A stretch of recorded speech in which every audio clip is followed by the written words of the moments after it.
이 책이 자, 술술 넘어간 우리 역사 5권.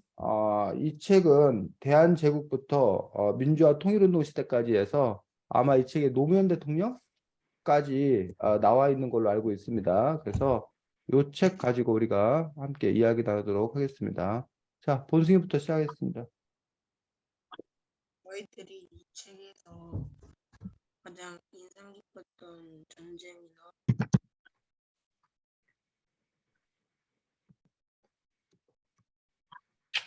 자, 본승이 질문이 가장 인상 깊었던 역사적 사건에 대해서 질문하고 있습니다. 진행해.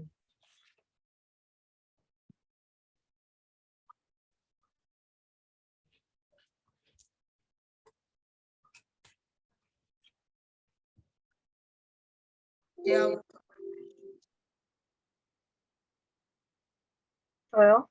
음, 나는 살짝 그 여기서는 살짝 생소했던 6.25 전쟁이었는데 이유는 다른 책에서는 6.25 전쟁까지 다 나오진 않는데 여기선 6.25 전쟁까지 나와서 몰랐어.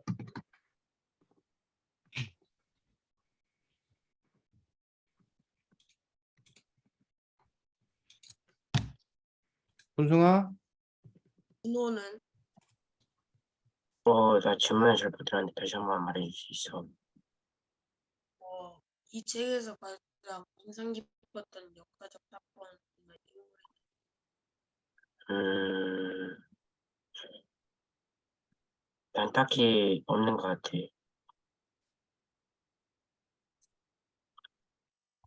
상현이 나는 봉오동 전투가 제일 기억에 남았던 것 같아. 일본을 상대로 크게 이긴 그런 전투니까. 이유는 나는 을미사변이 가장 좀 인상 깊은 사건인데 왜냐하면 명성황후를 좀 죽인 일본 사람에 대한 그 이야기가 맨날 들을 때마다 좀 충격적이기도 하고 뭐 좀 처음에 들었을 때도 좀 충격적이었던 사건이어가지고 아직까지도 좀 인상 깊은 사건인 것 같아. 42쪽에 몇 쪽? 42쪽에 42쪽? 여기 사회주의, 민주주의, 자본주의, 공산주의 너희가 이것을 고를 수 있다면 어떤 그 정치를 사용할 것 같아? 성현이 지금 목소리가 계속 끊겨가지고 질문이 잘 안 들렸는데 이게 사회주의, 민주주의, 자본주의에 대해서 이 책에 보면 비교해 설명하고 있는 부분이 나오는데 지금 쪽수가 정확히 몇 쪽인지 모르겠네. 그 세 체제 중에서 자신이 선택한다라면 어떤 체제를 선택할 건가에 대한 질문이었습니다. 일단 142쪽, 142쪽. 나는 민주주의가 제일 나은 것 같아.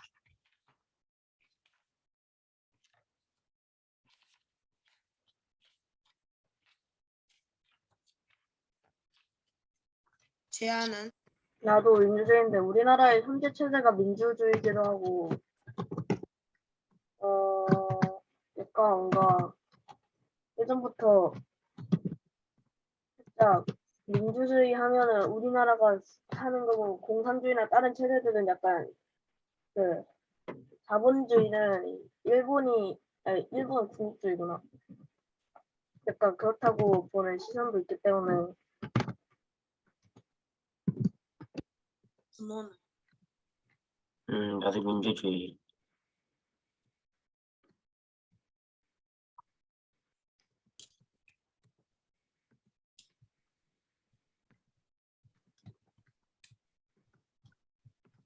예미는 나도 민주주의인 것 같은데 우리나라가 민주주의가 대한 정치 성격이니까 어쩔 수 없이 나도 뭔가 그쪽으로 더 낫다고 생각할 수밖에 없는 것 같아. 저 여기까지만 할게요. 네. 요 이야기 우리 예전에도 한번 했었던 것 같은데, 여러분들이 그 마지막에 얘기했던 그 민주주의와 우리는 보통 민주주의의 반대말 우리는 뭐라고 생각하고 있어? 공산주의. 공산주의라고 생각하고 있는데, 민주주의의 반대말은 공산주의가 아닙니다.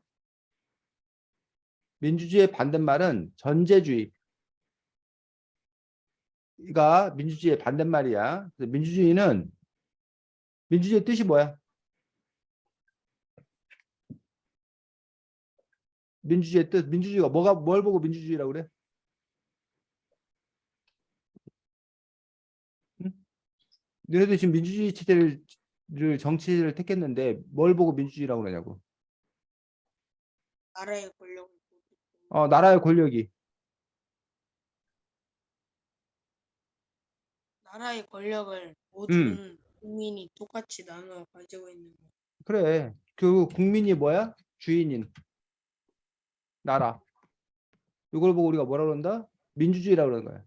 근데 국민이 주인인 나라. 근데 옛날에는 주인이, 자, 조선시대 때는 주인이 누구였다는 거야? 나라의 주인이. 왕. 누구라고? 왕.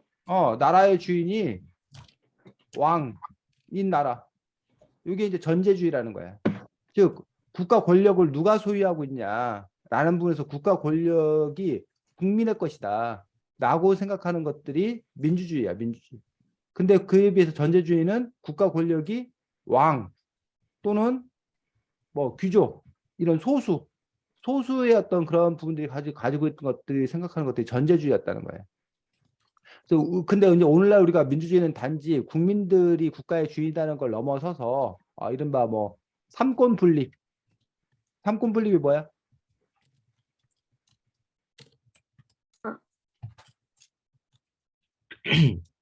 응? 삼권 분립. 국회랑 정부랑 그렇지. 입법부가 국회, 법을 만드는 입법부와 그다음에 뭐 행정부, 행정부, 그 법을 시행하는 행정부와 그다음에 그 사법부. 법을 심판하는 사법부, 이 권력들이 독재 한 사람에게 있지 아니하고 나뉘어서 서로 견제하는 어떤 그런 부분들이 민주주의의 어떤 중요한 원칙 중에 하나야.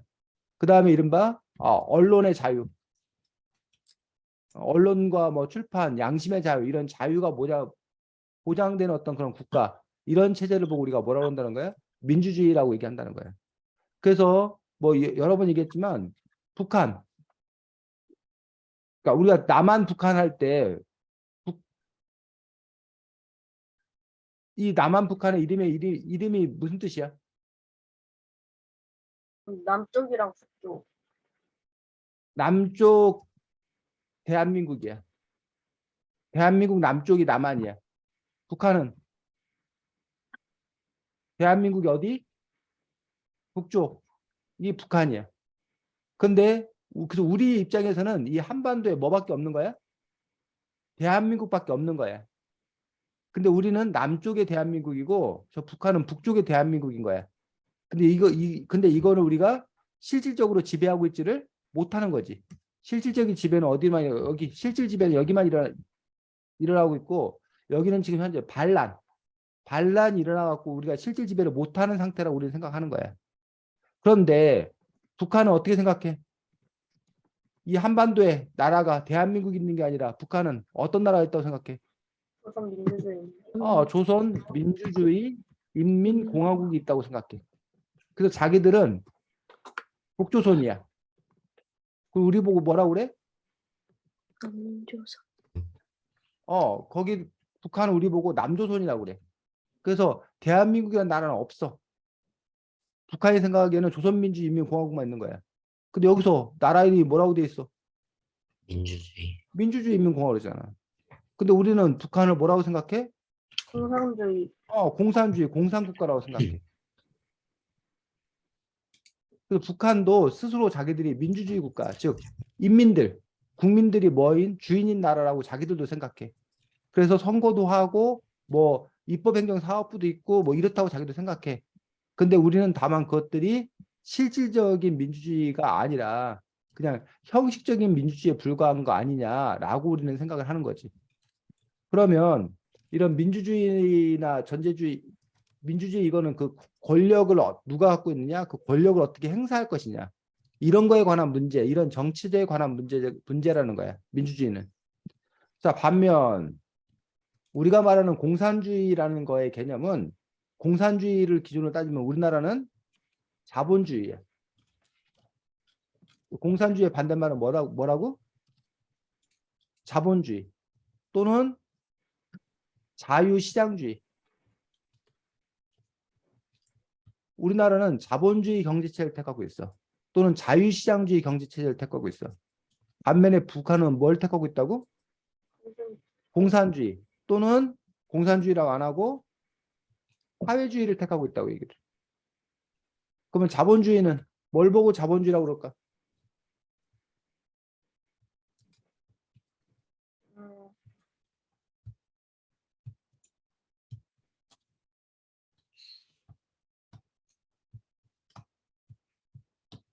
그 자본을 중심으로 돌아가는.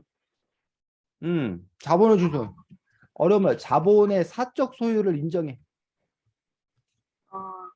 그러니까 자본의 사적 소유라는 거는 더 쉽게 말하면 사유재산. 네 거 내 거가 있다는 거야. 예림이 거 준호 거가 있다는 거야. 그리고 국가나 기업이나 땅이나 이런 것들 중에 다 이것들이 누가 소유, 개인의 어떤 건 소유가 있다는 거야. 그리고 개인의 소유가 있고 그 자본을 자기가 투자해서 얻는 이익을 또 누가 갖는다는 거야? 그 개개인이 갖는다는 거야. 그래서 개개인의 뭐에 따라서, 능력에 따라서 이익을 얻을 수 있다. 얻을 수 있는 제도. 이걸 보고 우리가 뭐라고 그런다? 자본주의라고 그래. 또 모든 많은 의사결정이 많은 결정이 어디에서 이루어진다? 시장에서 이루어진다. 시장에서 이루어진다라는 것은 무슨 뜻이냐면, 청바지를 얼마나 만들지, 뭐 피자 가게가 얼마나 많이 생길지, 피자 가게가 없어질지, 이런 것들이 누구에 의해서 결정된다는 거야? 시장에 의해서. 즉 요즘에 피자 치킨 먹으려는 사람이 많아. 그럼 피자 가게 치킨 가게가 많이 생겨. 그러다가 막 경쟁하다가 뭐해? 망해. 그런 것들이 다 각 개개인의 책임이라는 거야. 그런 시장에서 결정된다는 거야. 이런 것들이 뭐의 특성이야? 자본주의 어떤 그런 특성이야. 지금 우리가 살고 있는 어떤 그런 자본주의 어떤 그런 특성이고, 그러다 보니까 자본주의는 경쟁을 중요시 여겨. 경쟁. 반면 사회주의, 공산주의인데 이 책은 사회주의에 대해서 설명을 좀 다른 방식으로 하고 있어. 이 책에서 말하는 방식으로 사회주의를 설명하기도 해. 근데 또 다른 방식으로 설명하는 것들은 공산주의에 이르기 전 단계, 공산주의를 실현해야 되는데 공산주의의 단계가 높은 단계여서 아직 지구상에서 공산주의를 실현한 나라는 없다고 봐. 그러니까 공산주의에 가고 싶어는 하나 공산주의를 실현한 나라는 없다고 그러는데, 공산주의는 능력에 따라 일하고 필요에 따라 분배받는 제도를 보고 뭐라고 그런다? 공산주의라고 그래. 이거 무슨 말이냐? 자, 제한은 능력이 10이야. 그러면 자본주의에서는 제아가 능력이 10이어서 10개를 생산했어. 그럼 제아가 몇 개를 가져? 10개를 가져. 제아 혼자서. 예림이는 능력이 2야. 그러면 몇 개를 가져? 2개를 가져. 근데 예림이는 딸린 식구가 10명이야. 그래도 예림이는 몇 개를 가져? 2개. 2개를 갖고 10명이 먹고 살아야 돼. 제아는 10개를 생산해서 혼자 먹고 사는 거야. 그러니 제아는 점점 뭐가 되고? 부자가 될 거 아니야. 10개를 생산했는데 자기 1개만 필요해. 한 명이라서. 9개가 남아서 그 9개가 계속 쌓이는 거야. 거기다 그 9개를 또 투자해서 더 많이 막 벌 수 있는 게 제아야. 반면에 예림이는 10명이서 2개 생산해갖고 그걸 먹으려고 하니 너무나 뭐해? 가난하고 힘들다는 얘기야. 그러니까는 심지어는 빚을 져야 되고 어려움에 빠진다는 거야. 이게 이제 뭐라는 거야? 자본주의야, 자본주의. 반면에 이제 사회주의는 굳이 말하면 재하가 10개를 생산하고 예림이가 2개를 생산했어. 그럼 합이 몇 개야? 12개잖아. 네. 12개면 그거를 비슷하게 나눠주는 거야. 재하 한 6개, 예림이 한 6개. 그러면 재하는 원래 10개를 생산했는데도 조금 덜 갔지. 예림이는 2개밖에 생산하는데 좀 더 뭐해? 많이 갔지. 이해가? 네. 하지만 재하는 여전히 혼자 살기 때문에 좀 남는 게 있어. 근데 예림이는 10명이서 6개를 갖고 먹고 살기 때문에 여전히 좀 뭐해? 부족해. 부족해요. 아까보다 형편이 낮지만. 이런 게 뭐라는 거야? 굳이 말하면 이런 게 사회주의라는 거야. 근데 공산주의는 뭐냐면 재하는 혼자서 했는데 10개 생산했는데 재하는 1개밖에 안 필요하잖아. 혼자 사니까. 그럼 재하는 1개만 가지라는 거야. 예림이는 2개를 생산했지만 몇 개를 가지라는 거야? 10명이니까. 10개. 10개를 가지라는 거야. 이해가? 네. 사회주의와 공산주의 차이가 좀 이해가? 네. 근데 그럼 공산주의가 되려면 그러면 사람들이 다 착해야 돼. 그리고 생산하는 양이 엄청 많아야 돼. 왜? 공산주의가 문제가 된 게 그거잖아요. 그래서 뭐가? 그 살짝 뭔가 계속 일을 해도 뭔가 부 같은 걸 축적할 수 없으니까 솔직히 말하자면은 일할 맛도 안 나고 살짝 그래가지고 공산주의 체제가 다 무너졌던 거 아니에요? 그렇지. 그렇게 생각하는 사람도 있어. 그래서 우리 인간에게는 이기심이 있고 인간이 일하려고 하는 이유들은 결국 자기가 뭘 이렇게 더 많이 갖고 싶어 하는 것 때문에 갔는데 내가 아무리 일해도 내가 많이 가질 수 없기 때문에 굳이 내가 열심히 일해야 될 이유를 못 찾는다. 라고 해석하는 사람들. 그래서 재하가 지금 아까 사회주의도 마찬가지지. 내가 10개를 일해봤자 내가 6개밖에 못 가져. 그러니까 내가 굳이 10개를 가지려고 일할 필요가 없다. 6개만 그래. 가지고. 그런 점에서 이제 어떤 사회주의, 공산주의가 성공할 수 없다라고 주장하는 사람도 있고, 반면에 또 이걸 다르게 해석하는 사람도 있어. 재하는 1개밖에 안 필요한데도 미친 듯이 일을 하는 거야. 왜? 더 많이 벌고 더 많이 갖고 싶어서. 그러다 보니까 그 경쟁, 과로 이것들이 너무 심한 사회야. 자본주의 사회는. 근데 사회주의, 공산주의라면 굳이 자기가 이렇게 뭐 할 필요 없다는 거야. 뼈 빠지게 일할 필요 없다는 거야. 적당히 일하면 된다는 거야. 그런 점에서 오히려 삶의 질이 뭐 하다는 거야? 높아져요. 높아진다는 거야. 그래서 이거를 과연 게으른 걸로 볼 거냐? 아니면 이거를 여유로운 걸로 볼 거냐? 그 게으름과 여유로움이 뭐야? 해석하기 나름이라는 거야. 지금 여러분도 마찬가지잖아. 공부를 하는 그런 부분에 있어서 어떤 애는 정말 뭐 1분 1초를 아껴갖고 쉬는 시간 화장실 가는 것도 아까워가지고 막 공부하는 애도 있단 말이야. 그럼 그런 걸 선생님이나 어른들 좋아하겠지. 이 애가 정말 공부를 열심히 한다. 근데 또 한편에서는 그러고 살아서 뭐 하려고 그래? 그렇게 공부 열심히 해서 뭐 하려고 그래? 그래봤자 뭐 있어? 차라리 뭐야? 쉬는 시간에 친구들과 놀고 자기 몸 돌보고 이렇게 좀 여유롭게 균형 잡게 살아야 되는 거 아니야? 공부만 해서 뭐 하려고 그러는 거야? 오히려 이렇게 뭐하게 다른 시선으로 바라보는 사람도 있잖아. 이것도 역시 그 삶을 어떻게 바라보냐에 따라서 뭐 하다는 거야? 다르다는 거야. 그 심지어는 이렇게 얘기해. 그렇게 그 노동자가 열심히 일하면 제일 좋아하는 사람 누굴까? 회사원이 여러분들 부모님이 회사원인데 막 야근하고 막 밤에 12시까지 막 일하고 그래서 그 아버지가 월급을 많이 받아올 거 아니야. 네. 그럼 그 아버지가 월급이 많이 받기 때문에 그 가족이 좋을 거 아니야. 네. 하지만 더 좋아하는 사람이 있어. 누가 더 좋아할까? 그 상사? 일을 시키는 사람. 그 일을 시키는 사람이 더 좋아하는 거야. 사장님이 더 좋아하는 거야. 왜냐하면 자, 봐. 본순이가 100만 원을 벌어. 그 100만 원의 수익을 났어. 그러면 사장님은 본순이에게 100만 원을 다 줄까? 아니요. 아니야. 본승이는 70만 원 정도를 준단 말이야. 왜? 자기도 30만 원 정도는 뭐 해야 되니까? 남아야 되니까. 자, 본승이가 그러면 얼마치 일을 했어? 그 다음에 더 열심히 막 일해가지고 200만 원어치 생산을 했어. 그럼 사장님 얼마를 줄까? 본승이한테. 140만 원. 만약에 140만 원 줬다고 생각해봐. 그럼 본승이가 70만 원에서 140만 원 두 배나 늘었기 때문에 본승이 행복할 거 아니야. 네. 근데 누구도 사장님. 사장님은 얼마 벌었었는데 30만 원 10만 원 벌었었는데 60만 원. 본승이가 일을 열심히 하면 뭐야? 60만 원을 벌게 되잖아.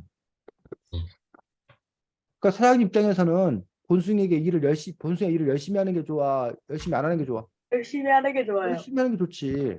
근데 문제는 본승이는 이 140만 원 벌려고 영혼을 갈아 넣은 거 아니야. 가족들과 휴가도 안 가고, 12시간씩 일하고, 이렇게 해가지고 이렇게 저기 한 거 아니야. 근데 사장님 입장에서는 본身 이렇게 열심히 일했는데 사장님 입장에서는 바뀐 게 있어 없어? 응? 사장님이 더 노력하는 게 있어 없어? 없잖아. 그러니까 직원이 열심히 일만 해주면 되는 거야. 네. 물론 이거는 이제 그 비판적으로 바라보는 사람의 견해야. 사장님 생각은 또 달라. 사장님 입장은 또 달라. 그런 점에서 어떤 이런 그 여러 가지 어떤 그런 경제 체제가 이렇게 있는 것들을 볼 수가 있다는 거지.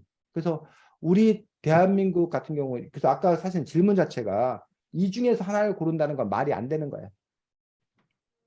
오히려 이렇게 얘기해야지. 민주주의 국가와 세종대왕 같은 왕이 다스리는 전제주의 국가 중에 뭘 선택할래?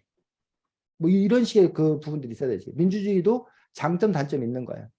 반면 전제주의도 뭐가 있어? 장단점이 있어. 전제주의가 꼭 나쁘기만 하냐? 그렇지 않아. 전제주의 나름대로 어떤 그런 장점들을 갖고 있다는 거야. 오히려 우리 지난번에 말했던 소크라테스, 이런 플라톤, 이런 철학자들 민주주의 싫어해. 그런 사람들은 현명한 사람이 나라를 뭐하는? 다스리는 그런 전제주의가 더 뭐하다고 생각한 거야? 좋다고 생각하는 거야. 그런 점에서 달라. 그 생각들이. 그리고 여기서 오히려 비교될 것들이 바로 자본주의, 우리가 지금 현재 살고 있는 이런 자본주의 경제 질서 체제와 사회주의, 공산주의 어떤 그런 경제 질서 체제들 속에서 어느 제도가 더 바람직한 건가라는 부분들에 대해서 얘기할 수 있지. 단, 100% 자본주의 없습니다. 100% 공산주의 없습니다. 그것들이 지금 뭐 하고 있는 거야? 섞여 있는 거야. 다만 그 비율이 어디가 높으냐니까. 자본주의적 성격이 더 강하냐, 아니면 사회주의, 공산주의적 성격이 더 뭐하냐? 강하냐. 이런 부분들에서 우리가 그 체제를 구별하는 거지 100%인 어떤 그런 부분들은 없는 경우를 볼 수가 있습니다. 자, 그 다음에 뭐 이 얘기 나왔으니까 우리 아까 누가 6.25 전쟁 얘기했어. 가장 흥미로운 게. 자, 이 책이 6.25 전쟁과 관련해서 좀 다른 얘기를 하고 있어. 그동안 여러분들이 알고 있는 6.25 전쟁은 뭐 어떻게 시작됐어? 6.25 전쟁이 왜 시작된 거야? 북한이 북한이 새벽 4시에 6월 25일 일요일 새벽 4시에 북한이 뭐 했다는 거야? 쳐들어왔다. 쳐들어와서 6.25 전쟁이 시작된 거야. 자, 근데 이 책 158쪽 그쪽 보겠습니다.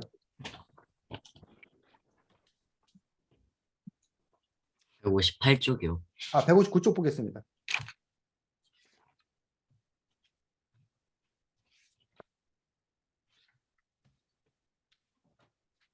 자, 두 번째 문단 이와 같이 성현이가 읽어주겠습니다. 이와 같이 남북한은 자본주의와 사회주의 체제를 두고 경쟁을 벌였단다. 그런 경쟁은 곧이어 서로 헐뜯고 무너뜨리려는 싸움으로 변했어. 그래서 1949년만 해도 남한과 북한은 38선을 사이에 두고 자그마치 874회가 넘는 전투를 벌였다고 해. 하루에 두세 번 이상 서로 싸웠던 셈이야. 그래서 어느 날 갑자기 북한이 뭐 한 게 아니다? 들어온 게. 침공한 게 아니다. 그래서 심지어는 그러니까 우리나라의 기본적인 입장, 정확한 입장은 북한이 공산주의 그 남한을 공산주의화 하려고 뭐 한 거다? 쳐들어온 거다. 이게 공식적인 입장이에요. 그리고 다수 의견이에요. 근데 그에 비해서 어떤 아주 극히 일부의 어떤 그런 사람은 이른바 남한이 먼저 뭐 했다? 쳐들어갔다. 그래서 북한이 뭐 한 거다? 내려온 거다. 그러니까는 준호하고 본승이가 싸웠어. 응? 근데 본승이가 준호를 일방적으로 패버렸어. 그러니까 준호는 뭐라고 그래? 본승이 저게 나를 뭐 했어요? 나 가만히 있었는데 본승이가 엄청나게 팼어요. 저 본승이 저 나쁜 놈이에요. 근데 본승이는 뭐라고 그래? 아니에요. 나 가만히 있는데 준호가 먼저 나한테 뭐 했어요? 펀치를 날렸어요. 그래서 내가 뭐 한 거예요? 맞서 싸운 거예요. 그래서 그 시작이 도대체 뭐냐는 얘기야. 그래서 여러분 학급에서 맨날 그 싸우잖아. 누가 먼저 때렸냐? 아니면 그럼 준호가 먼저 때렸는데, 그래 준호가 먼저 때렸는데, 아니 본수가 먼저 나보고 뭐야 혓바닥 내름내름거리면서 날 보고 뭐 했어요? 놀렸어요. 그리고 때려봐 이랬어요. 그래서 내가 그럴 수밖에 없었어요. 뭐 이런 식으로 그 시작을 뭘로 볼 거냐라는 부분들에 대해서 너네 맨날 그 싸울 때도 맨날 제가 먼저 그랬어요. 제가 먼저 그래서 서로 다 할 얘기가 있잖아. 이런 부분에서 6.25 전쟁의 어떤 그런 시작에 대해서 남한이 먼저 그랬다. 뭐 북한이 먼저 그랬다. 뭐 이런 부분들을 갖고 싸우는데 어쨌든 간에 객관적인 팩트는 남북 전쟁 이전에 이미 이렇게 874회가 넘는 전투가 벌어지고 있어서 전쟁이 날 수 있는 어떤 그런 살얼음판에 있었다라는 사실들 이라는 거야. 또 하나 이유는 여기 보면 그 다음에 뭐가 나오냐면 에치슨 선언이라는 게 나와. 여기 159쪽에. 자, 준호, 에치슨 선언이 뭐래?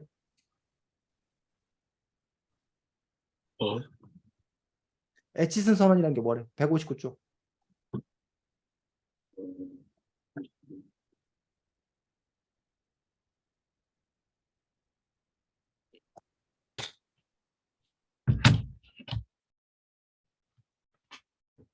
H 라인 그게 뭐냐고, 에치슨 선언이.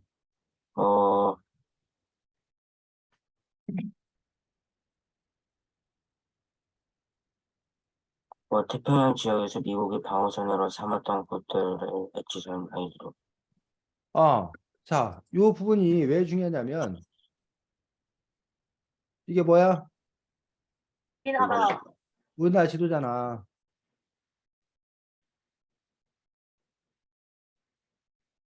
이렇게 있겠지.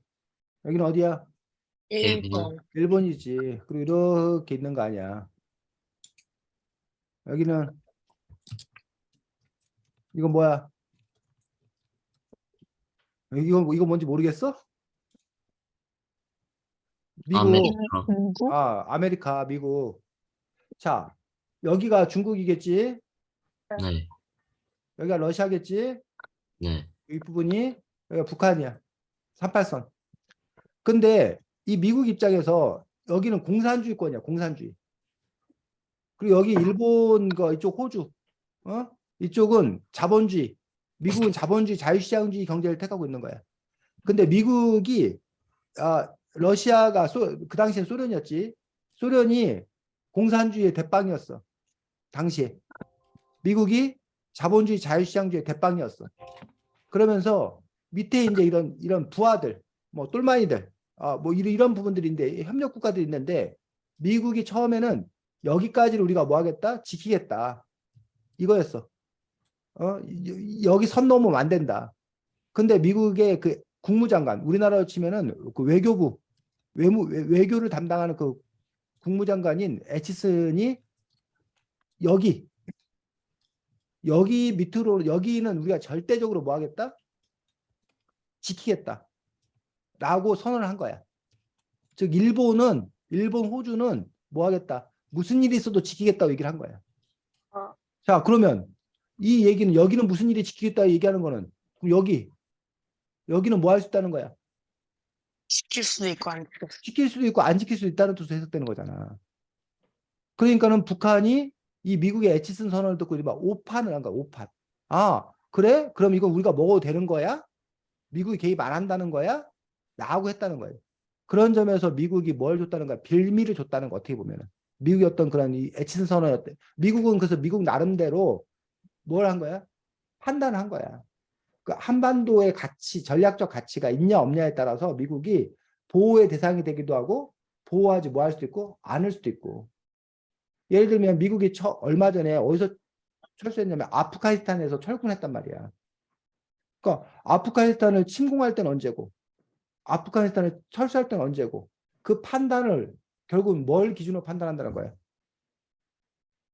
그곳이 미국에게 이익이 되느냐 되지 않느냐를 기본으로 판단한다는 거야. 물론 그 전에 얘기할 때는 테러를 막기 위해서 하고 뭐 자유주의 공산주의를 막기 위해서 하고 그런 나름대로 뭘 갖고 있어. 중요한 명분을 제시를 해. 그 명분도 중요해. 근데 그 명분 못지않게 또 하나는 그것을 지킴으로써 얻는 실질적인 뭐 이익 이런 부분들도 함께 있다는 거지. 그러다 보니까 6.25 전쟁이 일어날 수 있는 어떤 그러한 배경이 되는 것들을 볼 수가 있다는 거야. 그리고 또 하나는 지금은 남북한 어디가 더 잘 살아? 남한. 우리 남한이 수십 배를 더 잘 살아 북한보다. 그런데 이 해방된 이후에 남북의 경제 상황은 어땠냐면 일본이 일제 식민지를 거치면서 이쪽에는 중화 공업단지를 많이 만든 거야. 왜? 이 중일 전쟁, 중국과 일본이 전쟁하는데 필요한 그런 군사물자나 이런 것들을 생산하기 위해서 여기를 그 기지 삼은 거야. 생산 기지로 삼은 거야. 반면 남쪽에는 주로 뭐 여기 남쪽에는 평야가 있으니까 이 쌀 생산 기지 정도로 생각을 한 거야. 그러니까 우리가 해방된 당시에 공업 기술은 어디가 더 발달했다는 거야? 이 공업 기술이 어디가 더 발달한 거야? 북한이 훨씬 더 발달한 거야. 발전소 이런 전기 시설도 북한이 발달해서 심지어는 남한이 북한의 전기를 빌려서 썼어. 그러다 보니까 북한이 이런 공업적인 역량이 더 뛰어난 거야. 거기다 플러스 소련으로부터 뭐 한 거야? 북한은 군사적 지원을 받은 거야. 거기다 플러스 남한 내에도 실제적으로 그 당시에 지금 우리는 반공으로 공산주의 당연히 우리는 안 한다고 생각해. 당연히. 근데 해방된 당시만 해도 공산주의와 자본주의 중에서 사람들 사이에서 공산주의에 대한 선호도가 컸어. 공산주의를 하고 싶어하는 사람들이 많았어. 커다랗게 이유는 두 가지야. 하나는 공부한 지식인들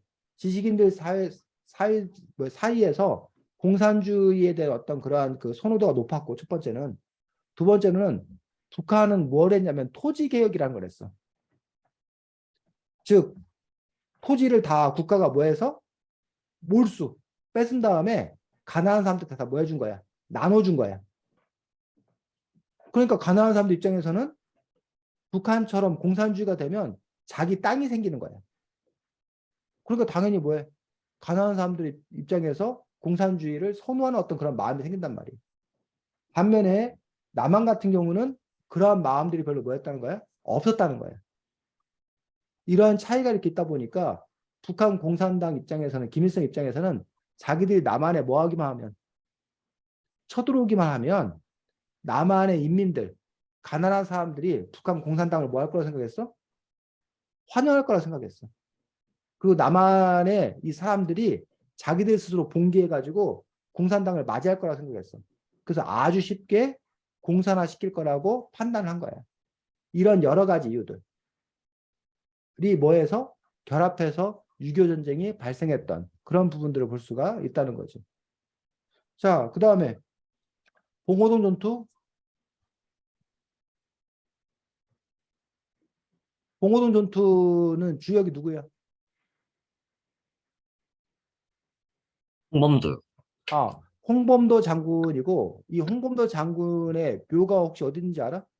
현충원에 대전 현충원에 대전 현충원에 봉오동 전투의 주역이 홍범도 장군의 그 유해가 얼마 전에 그렇게 오래되지 않았어. 얼마 전에 이제 그 오게 되는 그런 부분들을 볼 수가 있습니다. 원래 그 홍범도 장군은 카자흐스탄인가? 선생님 좀 정확히 기억이 안 나는데 네, 카자흐스탄인가 있다가 이제 우리나라로 이렇게 옮겨온 그런 부분들을 볼 수가 있는데, 자, 봉오동 전투가 가능했던 이유가 뭐야? 모두의 산 이후로 그 봉오동 전투가 일어날 수 있었던 배경이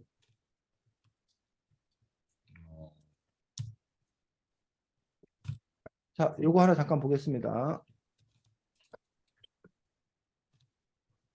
요게 이제 봉오동 전투와 청산리 대첩에 관한 그런 부분들인데 여기가 이제 북쪽이잖아. 원래 우리나라 사람들은 여기 있었지. 또 한반도에 살았었지.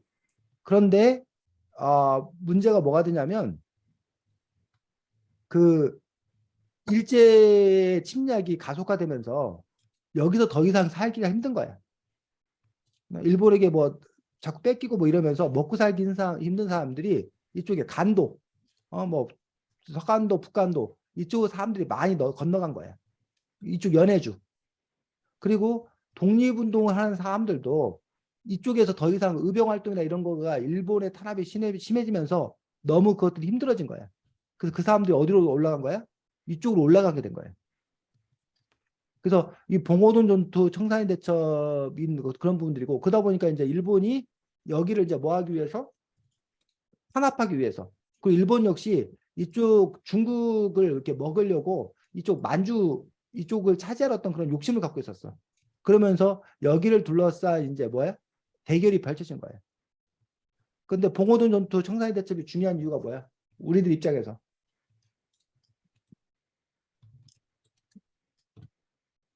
우리나라 입장에서 봉오동 전투, 청산리 대첩이 아주 중요한 의미가 있어.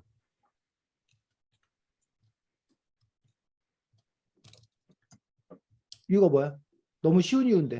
임시정부가 응? 아, 이유는 큰 승리를 거뒀으니까. 그렇지. 우리나라가 이겼으니까. 어. 우리나라가 승리했으니까. 아까 선생님이 뭐라고 그랬어? 브라질한테 우리가 후반전에는 1대0으로 이겼다고 그랬잖아. 전체적으로 보면 우리가 뭐야? 4대1로 사실은 큰 점수로 깨진 거잖아. 축구에서는. 근데 4대1로 졌다라는 것들은 부끄러운 거야. 근데 우리가 아까 선생님이 정신승리라고 얘기했는데 후반전에 우리가 뭐 하지 않았냐? 1대0으로 이기지 않았냐? 후반전에 우리가 이기지 않았냐? 최소한. 후반전에 잘 싸우지 않았냐? 그러면서 우리 스스로를 뭐 하는 거야? 위로하는 거야. 그리고 희망을 찾는 거야. 역사에서 역시 마찬가지 그런 부분이 있다. 우리 역사를 배우는 이유가 여러 가지가 있는데 그 중에 하나가 뭐야? 자긍심을 자긍심. 우리 민족이 어떤 민족인데, 우리 민족이 할 수 있다. 그래서 이왕이면 자랑스러운 일, 이런 일들을 더 많이 부각시키는 어떤 그런 부분들이 있다는 얘기예요. 어려운 그 상황에서도 우리가 그래도 이건 하지 않았느냐. 그런 점에서 이제 봉오동 전투, 청산리 대첩이 특별히 더 많이 얘기되고 있는 것들을 볼 수가 있습니다. 청산리 대첩을 승리를 이끈 사람 누구야? 청산리 대첩. 봉오동 전투는 우리가 홍범도 장군 얘기하고 청산리 대첩은 김자진. 김좌진 장군 얘기를 해. 우리나라에서 누가 더 인기가 있을까? 홍범도. 홍범도 그래? 요건 요 1년 사이에 있었던 일이고 그동안 우리나라에서는 선생님 어렸을 때는 홍범도 장군 얘기 듣지도 못했어. 오로지 누구냐면 김좌진 장군이었어. 그리고 봉오동 전투는 선생님이 잘 알지도 못했어. 우리는 오로지 청산리 전투, 청산리 대첩을 더 크게 알았었어. 근데 거기에는 나름의 이유가 있어. 어떤 이유가 있냐면 봉오동 전투를 이끈 홍범도 장군은 쉽게 말하면 좌파 쪽이에요. 그래서 아까 러시아 쪽에서 이렇게 카자흐스탄 쪽으로 갔다 왔잖아. 그 카자흐스탄에서 돌아가신 거야. 그러니까 쉽게 말하면 공산주의 계열 쪽이라고 생각한 거야. 그리고 김자인 장군은 어디? 우리 대한민국 자유시장주의 계열이라고 우익 쪽의 계열이라고 생각한 거야. 그 남북이 서로 뭐하니까 심하게 서로 체제 경쟁을 하고 있던 그런 당시에는 홍범도 장군 이야기는 거의 안 하고 누구 얘기만? 김자인 장군 얘기만 띄웠던 거야. 근데 이제 우리가 자신감을 갖게 된 거야. 북한과 남한과의 어떤 그런 부분에서 이제 더 이상 경쟁 상대로 안 보는 거야, 북한을. 그러다 보면서 홍범도 장군의 이런 업적이나 이런 것들은 남북한 이전에 일제시대에 있었던 일이기 때문에 우리가 그걸 이제 뭐 할 수 있다는 거야? 허용할 수 있게 되는 거야. 자, 예림이하고 성현이가 날카롭게 경쟁하고 있어. 날카롭게 경쟁하고 있을 때는 성현이가 예림이가 뭘 잘했다는 거에 대해서 일도 인정하고 싶지 않아. 무조건 예림이에 대해서는 욕만 하고 성현이 자기가 잘났다고 막 얘기를 해. 그런데 성현이가 예림이를 압도적으로 이기게 됐어. 그럴 때는 성현이가 뭐야? 예림이가 뭐 한다? 응, 그래, 너 잘해. 그냥 인정해준다는 얘기야. 왜? 네가 그거 잘한다고 인정해봤자 나를 뭐 할 수 없다는 거야. 따라올 수 없다고 생각하는 거야. 그런 부분들에 있어서 국가나 개인도 마찬가지고 국가도 그런 부분에 있어서 어떤 그런 경쟁 체제 이런 것들을 갖고 있는 것들을 볼 수가 있습니다. 그 다음에 을미사변 얘기했나? 자, 이 책은 또 다른 게 하나 있어. 이 책에서는 이렇게 쓰고 있어. 을미사변에서 희생을 당한 사람이 누구래? 그 이 책에서 누구? 어? 황후, 뭐라고? 명성, 명성, 황후, 황후라고. 근데 이 책에서 명성황후라고 안 나와. 뭐라고 나와 있어? 이 책에서 민왕후라고 돼 있어. 근데 그 전에 여러분들은 명성황후 전에 이름을 혹시 명성황후를 안 하고 뭐라고 주로 불렀는지 알아? 민비. 민비라는 말 못 들어봤어? 네. 민비는 민씨 왕비야. 왕비 중에 뭐? 이 성이 민씨라서 민왕비에 줄여서 민비라고 불렀단 말이야. 보통 우리는. 그래서 보통 우리가 그 왕의 부인을 왕비라고 불렀었는데 이 책에서는 왕비라고 안 하고 이제 왕의 부인을 뭐라고 부른 거야? 왕후라고 부른 거야. 왕후나 왕비나 사실은 같은 그 부분들인데 물론 뭐 차이가 어떤 차이가 있는지 선생님 그것까지는 모르겠는데 민왕후라고 표현되어 있는 걸 볼 수 있고 민왕후는 쉽게 말해서 조선시대 때는 민왕후였고 명성황후라는 이름이 갖게 된 이유는 뭐 언제 명성황후라는 이름을 갖게 된 거야? 뭘 때? 대한제국. 대한제국일 때. 차이가 뭐야? 그 조선과 대한제국의 차이가 뭐야?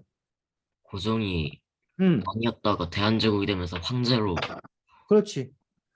그러면 고종이 황제에 오른 거야. 왕이었다가 황제에 오른 거야. 그러니까 황제의 뭐였기 때문에 부인이었기 때문에 황후가 되는 거야. 자, 근데 여기에는 그 이유가 있어. 자, 을미사변이 왜 일어났을까? 을미사변이 일어난 이유가 뭐야? 자, 근대왕 을미사변부터 을미하고 사변 을이 됐어. 을미는 뭐고 사변은 뭐야? 을미가 그 연도를 그렇지. 을미년에 일어난 일이야. 을미년에 일어난 일이고 사변은 사변의 뜻은 끔찍한 일. 그 6.25 전쟁도 옛날에는 6.25 사변이라 불렀어. 사변에서 그 어쨌든 뭐 무력 충돌을 얘기하기도 하고 갑자기 생겨난 어쨌든 뭐 그 엄청난 일 이런 걸 보고 우리가 이제 사변이라고 얘기하는 어떤 그런 부분들 아니면 뭐 선전포고도 없이 국가 간에 이루어진 무력 충돌 뭐 이런 것들을 보고 이제 사변인데 을미년에 일어난 을미사변이라고 얘기하고 있는데 을미사변이 일어나게 된 배경은 뭐야? 그 개화파들이 음, 근대화 한다고 음. 무슨 자세히는 기억이 안 나는데 자, 을미사변이 일어난 배경은 이런 부분들이 있습니다. 조선이야. 이 조선을 둘러싸고 조선이 당시에 독립적인 국가이긴 하였으나 조선이 4대 이해로서 섬긴 나라가 어디야? 중국, 조선은 4대주의를 택했어. 어디를 4대 이해로 택한 거야? 중국. 중국. 그 중에서도 지금 청나라. 그래서 청나라의 지배를 받는 것까지는 아니고 청나라와 어떤 밀접한 어떤 그런 관계를 갖고 있는 거예요. 그래서 예를 들면 뭐 이런 거야. 그 여러분들 그 회장 선거를 하잖아. 정교장 선거를 하잖아. 그럼 여러분이 뽑으면 그 사람이 정교장이 되는 거야? 아니면 또 누구의 승인을 받아야 되는 거야? 승인을 받아야 돼. 승인을 받아야 돼? 투표해서 정교장 뽑히면 아, 바뀔 수 있어? 다른 사람으로? 안 될 수도 있어? 요. 여러분들 투표해서 뽑히면 그냥 정교장이 되는 거잖아. 현재 우리나라 대통령 우리가 뽑으면 바로 대통령이 되는 거 아니면 또 누군가의 승인을 받아야 되는 거야? 바로 대통령. 바로 되는 바로 되는 거야 대통령이. 근데 지금 여기 충남대학교 총장 같은 경우는 대학 교수들이 총장을 뽑거든? 그럼 대학 교수들이 총장을 뽑으면 바로 그 사람이 총장이 되는 게 아니야. 그거를 다시 누가? 대통령이 총장 하라 해라 해야지 총장이 되는 거야. 근데 대통령이 뭐 안 해주면 사인 승인 안 안 해. 해주면 그 사람 총장이 못 돼. 다시 뽑아야 돼. 이해가 무슨 말인지? 당시에 조선의 왕을 청나라가 임명하지 않았어. 청나라가 마음대로 결정하지 않았어. 근데 우리가 이번에 왕을 본숭이로 왕을 하려고 그럽니다. 라고 하면 청나라가 그래 본숭이 네가 왕해라. 그럼 본숭이 왕이 되는 거야. 근데 청나라가 뭐 하면 야 본숭이 이게 마음에 안 들어. 우리 인정 못 해. 그럼 본숭이가 아니라 뭐야? 준으로 바뀔 수도 있다는 거야. 근데 그런 일은 거의 뭐 하지 않았어? 이루어지지 않았어. 그러니까 대학에서 총장을 뽑으면 거의 대부분 다 그냥 그대로 돼. 당연히 그냥 그렇게 돼. 그래서 그냥 우리가 뽑는 거라 생각하는 거야. 근데 형식적으로는 어쨌든 뭐 할 수도 있다는 거야. 바뀔 수도 있다는 거야. 그런 식으로 우리가 4대 예로 뭐 했다는 거야? 섬겼다는 거야. 첫 번째. 두 번째, 우리가 청나라 때 뭐 해야 돼? 뭘 갖다 바쳐야 돼. 우리가 그걸 보고 뭐 한다고 그래? 응? 4대 예로 섬긴다는 거는 왕을 뽑았을 때 승인을 받는다는 거고 또 하나는 뭐? 뭘 바쳐? 응? 뭘 바치냐고. 소였잖아. 조공. 조공을 바친다고. 그래서 요즘에 왜 이 조공 관련해서 아이돌들이 그 뭐야 팬들이 아이돌들에게 뭐 조공한다 이런 말 쓰잖아. 뭐 선물 보내고 뭐 이런 걸 조공한다. 못 들어봤어? 자, 그런데 팬들이 아이돌에게 뭘 바치는 거는 일방적으로 진짜 조공이야. 왜? 아이돌들이 팬들이 아이돌에게 뭘 바치면 아이돌들이 다시 팬들에게 뭘 줘? 아니요. 안 주잖아. 근데 청나라와 조선의 관계는 조선이 청나라에게 뭘 바치잖아? 그럼 청나라도 뭐 했다는 거야? 뭘 줬다는. 조선한테 뭘 줬다는 거야. 심지어는 더 많이 주기도 했어. 응? 본숭이가 성현이한테 여기 내가 여기 빵 여기 좀 갖고 왔어. 야 성현아 너 빵 좀 먹어. 그럼 성현이가 일방적으로 그 빵을 먹고 끝나는 게 아니라 그래 본숭이 너 빵 있어? 나 여기 다른 친구가 준 우유가 있는데 너 그 우유 좀 가져가. 이런 식으로 받은 만큼 주는 거야. 그래서 그것도 일종의 뭐였다는 거야. 무역의 어떤 그런 관계였다는 얘기야. 그리고 본숭이하고 성현이 어떤 관계냐면 본숭이가 그렇게 빵 갖다 주고 잘하면 만약에 재하가 본숭이를 때리려고 그러면 누가 성현이가 이거 왜 이래? 재하 너 이 자식 누구 마음대로 본숭이를 때리려고 그래? 그래서 성현이가 본숭이를 뭐 한다는 거야? 지켜준다는 거야. 그런 약속이 있는 거야 그 안에는. 또 혹시 성현이가 준호랑 뭐해? 전쟁을 하게 되는 경우에 본숭이가 누굴 도와서? 성현이를 도와서 준호가 싸운다는 그런 약속이 돼 있는 거야. 일종의 팀이야. 이런 게 그 사대주의, 이런 조공관계, 이런 관계를 형성하고 있는 거야. 근데 어쨌든 조선은 누구의 말을 들어야 돼? 조선은 누구의 말을 듣는 거야? 중국. 청나라의 말을 들어야 되는 거야. 사대 관계는. 근데 여기 누가? 일본. 일본이 이 조선을 뭐 하고 싶은 거야? 먹고 싶은 먹고 싶은 거야. 그럼 조선을 먹으려면 아까 본숭이가 지금 성현이하고 그 관계가 있는데 재하가 지금 본숭이를 자기 편으로 끌어들이고 싶은 거야. 그럼 성현이가 가만히 있을까? 아니요. 가만히 안 있지. 네가 뭔데 날 건드려 이럴 거 아니야. 그러면 재하가 본숭이를 자기 편으로 끌어들이려면 먼저 누구를 제껴야 돼? 성인을 지켜야죠. 성현이를 제껴야지. 그래서 일본과 청나라가 뭐해? 전쟁을 했어. 전쟁이 일어나. 청일전쟁이. 누가 이겼어? 일본. 일본이 이겼어. 일본이 이겼으면 재하가 이겼으면 당연히 본승이는 누구한테 가야 되는데 재하한테 가야 되는데 그런데 이 조선이 일본한테 뭐 하는 거야? 안 가는 거야. 재하는 성현이만 제끼면 본숭이가 당연히 자기한테 올 줄 알았는데 본숭이가 예림이한테 기웃기웃거리면서 예림아 너 나 지켜줄 수 있어? 예림아 우리 친하게 지낼까? 이런 거야. 재하 마음이 어떨까? 네? 재하 마음이 어떨 것 같아? 네 마음이 본숭이에 대한 네 마음이 어떨 것 같아? 기껏 성현이 물리치고 이제 본숭이는 내 거다라고 했는데 본숭이가 너한테 안 오고 가서 예림이한테 예림아 우리 친하게 지낼까 이러고 있어. 어떨 것 같아 네 마음이? 기분이 안 좋겠죠. 기분이 안 좋지. 그러니까 본숭이 이 자식 이거 한번 뭐 해봐라? 너 혼나봐라. 그래서 을미사변이 일어난 이유가 그럼 왜 명성황후를 타겟으로 삼았냐? 거기에는 커다랗게 두 가지가 이유가 있어. 하나는 고종에게 뭐 하는 거야? 협박, 위협을 가하는 거야. 명성황후를 침으로써 고종 너 내 말 안 들으면 너도 뭐 할 수 있어? 죽을 수 있어. 그러니 뭐해? 조심해. 좋은 말 할 때 빨리 내 밑으로 들어와. 이런 협박의 어떤 그런 의미가 있는 거야. 두 번째 이유는 그 당시에 명성황후가 실질적으로 그 정치에 큰 영향을 끼쳤다는 거야.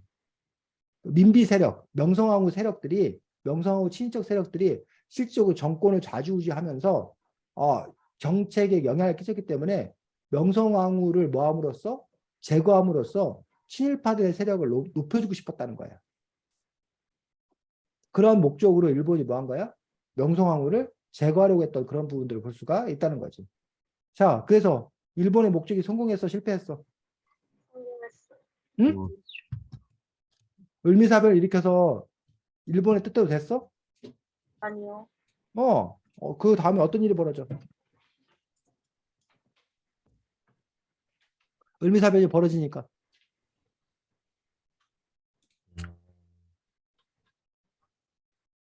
고종이 이제 일본이 자기 부인도 죽였지.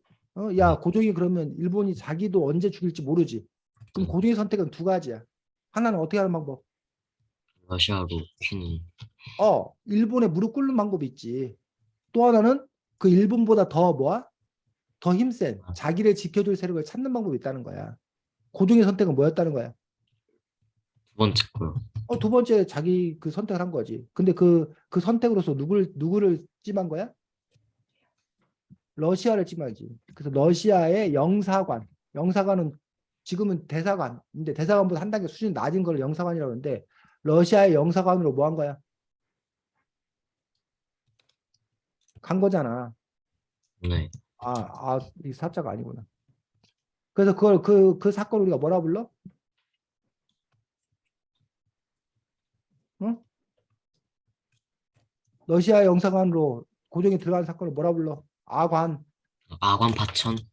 파천해 보잖아. 이 아관이 요거의 줄임말이라고. 러시아 영사관의 줄임말이라고.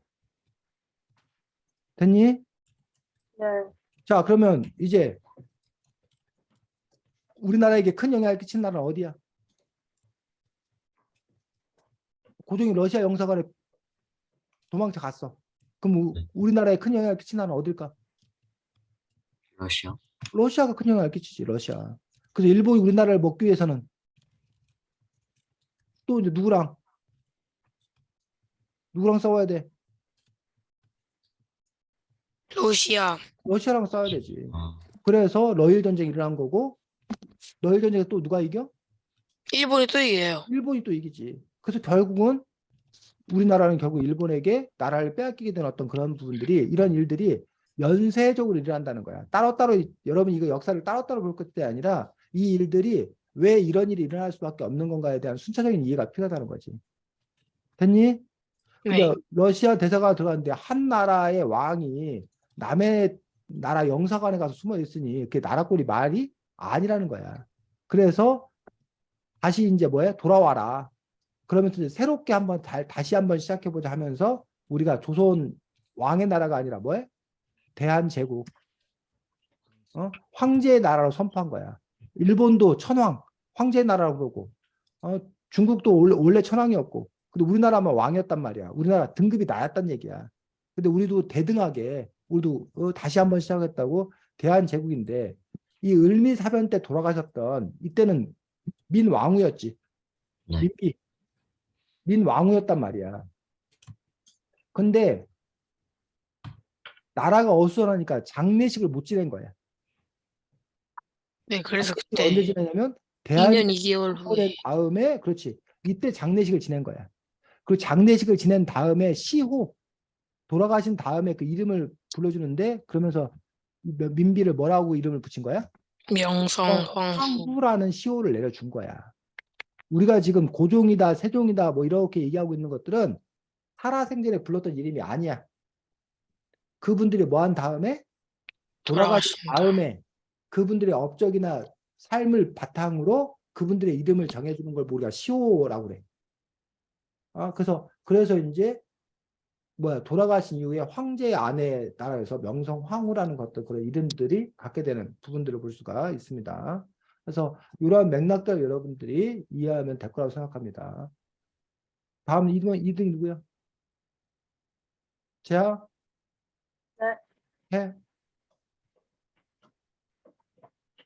저희들이 이 책을 살짝 다른 책은 보면은 근대사랑 그 대한제국의 역사와 살짝 우리 6.25 전쟁 근대사를 이렇게 나눠가지고 막 그 살짝 대한제국이랑 근대사를 나눠서 표현하는 책들이 많은데 이 책은 이렇게 한 책에 표현하려고 하다 보니까 약간 대한제국은 분량이 많고 뒤로 가서 6.25 전쟁이나 이런 부분에 상대적으로 그렇게 분량이 많은 편은 아니잖아.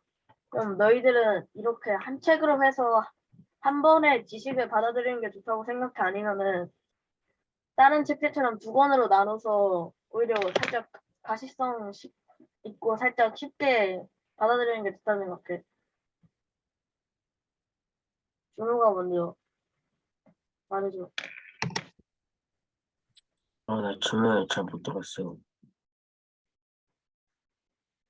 이 책은 근대 역사와 그 조선시대 후기 역사, 그러니까 대한제국의 역사가 조금 들어있는데 너는 이 책처럼 한 번에 나오는 책이 좋아? 아니면은 두 갈래로 나눠져 있는 책이 좋아? 나는 한 번에 나오는 책이 좋아. 예린이는? 나는 이렇게 한 번에 나와 있는 것보다는 한국사 편지처럼 좀 파트별로 나눠서 나와 있는 책이 좀 더 편하게 볼 수 있는 것 같은데, 왜냐하면 책을 한 권의 책을 읽으면서 한 시대에 있는 사건들을 더 자세히 알 수 있으니까 오히려 나는 그게 더 좋다고 생각해. 하연이는?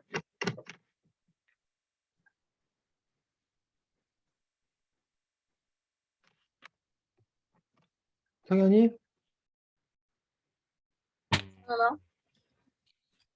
나는 글쎄 확실히 그냥 비교하자면 한 책에 많은 내용을 담아서 좀 뭔가 자세한 설명이 부족하게 하는 것보다 여러 권으로 나누는 게 낫지 않을까. 우승이는? 나는 한 권의 책이 더 좋은 것 같은데, 왜냐하면 그, 그 내용이 적더라도 핵심 부분과 그거에 대한 사건이 있으니까 나는 한 권도 나쁘지 않다고 생각해. 여기까지 할게요. 네. 다음 누구였어? 그래요. 해. 여기서 짧긴 해도 아니 그 남북에 관한 내용도 나오잖아. 그래서 이제 좀 흔한 질문이긴 한데 너희들은 통일에 대해서 어떻게 생각해? 찬성이야 아니면 반대야? 제야부터. 뭐라고? 통일에 대해서 남북의 찬성 통일에 반대. 대해서. 저는 원래 통일에 대해서 약간 통일을 안 해도 된다는 취지였는데 학교에서 계속 통일 교육을 때려박으니까 머리에서 계속 통일을 해야 된다고 생각을 하고 있어요. 어떻게 때려박았길래 그렇게 잘 때려박았냐? 동생이는 나도 통일을 하면 좋겠다고 생각하는데, 왜냐하면 통일을 안 했을 때 우리가 군사적 비용을 많이 들이는데 만약 통일을 한다면 그것을 조금 더 비용을 줄일 수도 있고 우리에게 자원과 그 기술력과 해가지고 더 좋은 나라를 만들 수 있을 것 같기 때문에.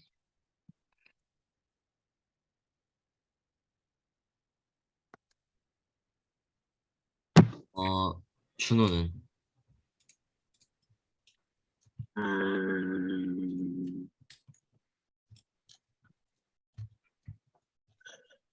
음, 어차피, 음, 네, 저 그럼 일단 여기까지만 할게요. 자, 통일에 관해서 여러분들 우리나라 노래 중에 우리의 소원은 통일 노래 혹시 알아? 네. 그 우리의 소원은 통일이라는 노래가 이른바 아리랑 노래 알지? 네, 그 다음에 그 고향의 봄 노래 알아? 네, 이혼수 선생님의 고향의 봄. 그 다음에 바로 우리의 소원. 요 노래가 남북한 사람들이 다 함께 부를 수 있는 노래로 아주 이렇게 손꼽히는 그런 부분들인데 어쨌든 사람들이 그 뭐 제아처럼 이렇게 의식적이든 뭐 때려 박아서건 뭐건 간에 통일에 관한 어떤 그런 이야기를 너무나 당연한 지상 과제로 우리가 생각했고 그 대통령의 중요한 임무들 중에 하나가 그 사명들 중에 하나가 바로 우리가 앞으로 통일조국을 건설하는 것들 이런 것들을 중요하게 여겼다는 거예요. 자, 근데 이 통일이 종류가 여러 가지가 있습니다. 이른바 무력 통일. 뭘로? 무력으로 문재인 무력으로 힘으로 나라가 통일하자. 라는 것들이 기본적인 어떤 그런 입장이었어. 그 당시에 이른바 평화 통일. 지금 우리가 무력 통일하자는 사람은 기본적으로 거의 없습니다. 뭐 평화 통일을 얘기를 해. 근데 심지어 과거에는 평화 통일 얘기했다고 해서 사형당한 사람도 있어. 평화 통일하자고 했다고 해서. 기본적으로 옛날에는 당연히 뭐 한다고 생각했던 거야? 힘으로 무력통일. 무력 통일한다고 생각했어. 그래서 통일의 어떤 그런 방식으로서 무력 통일과 평화 통일이 있는데 다시 이 부분에서 이른바 흡수 통일이라는 것도 있어. 뭐가 있다고? 흡수 통일. 평화 통일을 하더라도 평화 통일 방식도 대등하게 합치는 방식이 있는데 또 하나의 방식은 흡수 통일인데 지금 현재 동독과 서독이 통일된 방식이 바로 어떤 방식이야? 흡수 통일 방식이야. 소독이 우월한 경제력을 바탕으로 동독을 그냥 뭐 한 거야? 먹은 거야, 쉽게 말하면. 그래서 현재 남북한도 남한이 경제력이 훨씬 더 우세하기 때문에 북한이 망하면 남한이 북한을 뭐 하는 걸로? 흡수통일하는 그런 방식을 생각하는 사람들도 꽤 많아. 근데 그거에 대해서 누구는 북한은 그걸 절대 뭐 하지 않는 거야. 인정하지 않고 북한은 뭐 모르겠습니다. 여전히 무력 통일을 고집하고 있는지 아니면 뭐 평화 통일 얘기하고 있는 건지 그런 부분들인데 그러면서 이제 통일을 그럼 어떻게 해야 될 건가라는 부분에서 다른 생각을 갖고 있는 것도 있습니다. 이른바 남북한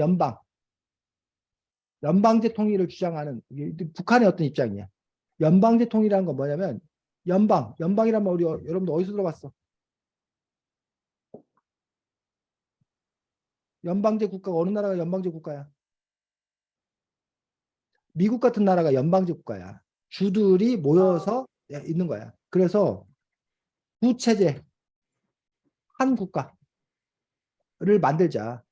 즉 북한은 계속 뭐 하라는 거야? 공산주의, 사회주의 하라는 거야. 남한은 자본주의 하자는 거야. 근데 그거를 국가로 이렇게 합치자는 거야. 뭐 이러한 부분들로 가자는 어떤 그런 아이디어를 내는 사람들도 있고 심지어 요즘에는 통일을 하지 말자. 그냥 좋은 이웃 국가론을 제시하는 사람도 있어. 굳이 남북한이 통일할 필요가 뭐가 있냐. 서로 뭐만 맺자? 불가침. 서로 침략하지 않겠다. 협정만 맺고 그리고 지금 현재 그 군비를 뭐하고 약화시키고 그리고서 그냥 좋은 이웃으로 지내지 굳이 통일한다고 해가지고 서로 원하지도 않고 서로 다른데 통일한다고 많은 비용을 들일 필요가 있냐 이런 주장을 하는 사람들도 일부 있다는 거예요. 그래서 여러 가지 어떤 그런 통일에 대한 생각들이 좀 이렇게 흩어져 있는 어떤 그런 부분들을 볼 수 있고, 또 아예 뭐죠? 개별 국가로 생각하자. 남남으로 생각하자. 우리가 지금 일본, 한국 이렇게 있듯이 한국과 북한을 아예 다른 나라로 생각을 하자라고 생각하는 뭐 그런 주장을 펼치는 사람도 있습니다. 반면에 아까 누구처럼 남북이 통일되어야 이른바 우리가 그 세계 강대국이 되기 위한 조건들이 몇 가지가 있어. 인구가 한 1억 정도는 넘어야 그 나라가 그 기본적으로 강대국이 될 수 있다라고 얘기를 하는 거야. 그런 점에서 이제 한국이 진정한 강대국이 되려면 1억 정도 인구가 넘어야 되는데 지금 현재 우리가 남한 인구 한 5천만 되고 북한이 뭐 2천 몇백만 정도 될 거야. 그래서 한 7천만 정도 얘기를 하는데 근데 이제 그 땅덩어리가 남한보다 북한이 좀 더 넓은 거 알아? 그리고 이제 남북이 통일되고 나면 저쪽에 이제 그 뭐야 만주 쪽에 조선족 뭐 이렇게 해가지고 그 경제권이 좀 더 확대되면 우리가 뭐 1억 정도 넘는 어떤 그런 경제권이 형성이 되어가지고 대한민국이 지금 뭐 선진국에 들어갔다고 하는데 명실상부한 강대국이 될 수 있을 거다. 이런 주장을 펼치는 사람들 같은 경우는 남북이 통일돼야 될 어떤 그런 이유로 우리가 강대국이 되기 위해서 그렇게 이렇게 주장하는 어떤 그런 사람들도 있는 것들을 볼 수가 있습니다. 근데 어쨌든 통일의 열기가 과거보다 상당히 많이 떨어진 게 사실이에요. 지금 현재. 그래서 통일의 열기가 좀 이렇게 높아졌다가 떨어졌다가 이렇게 왔다 갔다 하는데 김대중 정부나 그런 때는 통일의 열기가 좀 높았다가 곧 통일이 될 것처럼 생각했다가 지금 현재 다시 이제 남북한이 대립하고 격화되면서 통일이 좀 이렇게 어려워지는 그런 부분들을 볼 수가 있습니다. 준호 병원 가야 돼. 알겠습니다. 자, 그러면 다음 주에 책이 뭐냐면 다음 주기만 잠깐 하고 마치겠습니다. 잠깐만 기다려. 다음 주에 책이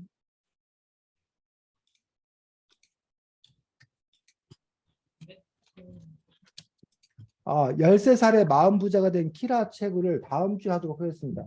요 책. 13살 키라 책이 책 제목이 바뀌어가지고 13살에 마음 부자가 된 키라로 되어 있는데 13살 키라도 같은 내용이고 우리가 다음 주에 17일 날인가? 17일 날 공부하고 12월 24일하고 12월 31일하고 2주는 그 뭐야 그 겨울 그 방학이어가지고 2주 수업 없을 거고 1월 7일부터 다시 수업을 할 겁니다. 그래서 그리고 우리 그 책 순서가 조금 바뀌었어.